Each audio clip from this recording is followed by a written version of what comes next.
Praise lord. మే 31వ తేదీ 2025. ఈరోజు దేవుని వాగ్దానం ఏలయనగా, యెహోవా మార్గములు చక్కనివి, నీతిమంతులు దానిని అనుసరించి నడుచుకుందురు. హోషేయ గ్రంథం 14వ అధ్యాయం 9వ వచనం. సృష్టికర్త అయిన యేసయ్య ఆలోచనలు గంభీరమైనవి, ఆయన మార్గములు బహు చక్కనివి. జ్ఞానులు వాటిని అర్థం చేసుకుని నీతి మార్గంలో నడిచి ఆయనకు ప్రియబిడ్డలగుదురు. కీడు వెనుక మేలును దాచి ఉంచిన సర్వజ్ఞానీయుడు యేసయ్య ఆలోచనలు బుద్ధిహీనులు ఎరుగక తిరుగుబాటు చేయవారే తోటెందురు.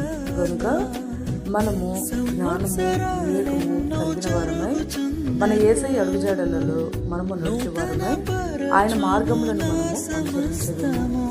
ఈ రోజు వాక్యం మన జీవితంలో నెరవేరాలని కోరుకుంటూ జీసస్ మీ సహోదరి Suma. Amen. God bless you all.